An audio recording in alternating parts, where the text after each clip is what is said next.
So reports today that Israel is considering a return to the negotiating table to hopefully get some of the 129 hostages, including an estimated 8 Americans, out of Hamas's hands in exchange for a pause in the Gaza offensive. But the Wall Street Journal reporting that Hamas is already rejecting the offer. So let's go live now to Tel Aviv for an update on this from Ambassador Mark Regev, senior advisor to Israeli Prime Minister Benjamin Netanyahu and former Israeli ambassador to the UK. Ambassador, thank you very much. Good to have you here today.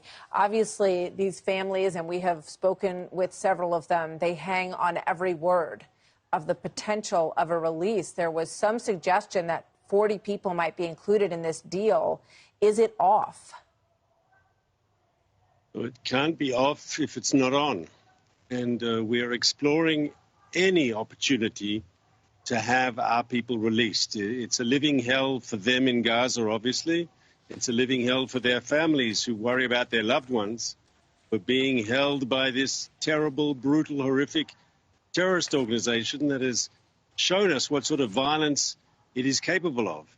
And in interviewing the hostages that were released in November, as you recall, in the end of November, we got over 80 Israelis out. The stories they told of physical and psychological abuse were harrowing. So, of course, we worry about the hostages.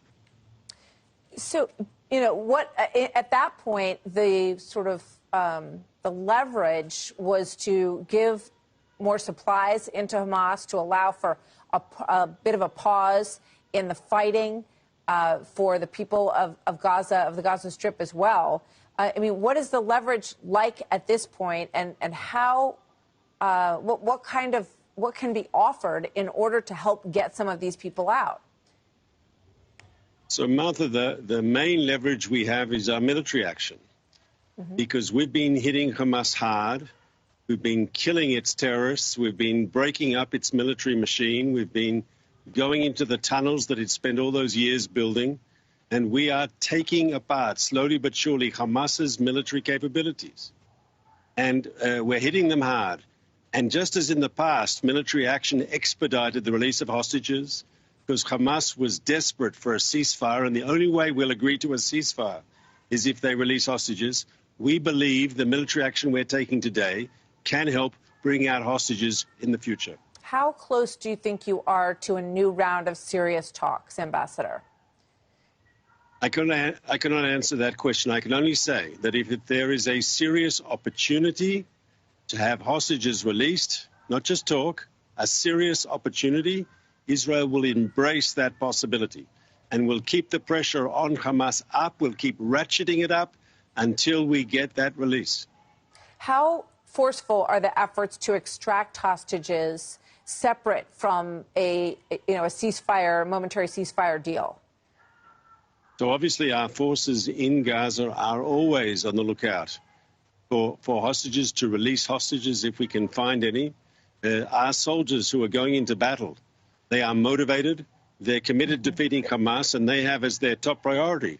If they can find hostages and free them, they'll do so.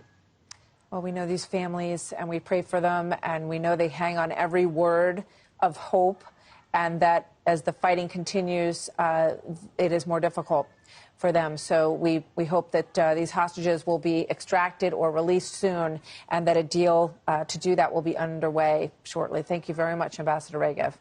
Good to speak with you. Thanks for having me, Martha. So on a new episode of the Untold Story podcast, journalist Steve Miller, this is very interesting.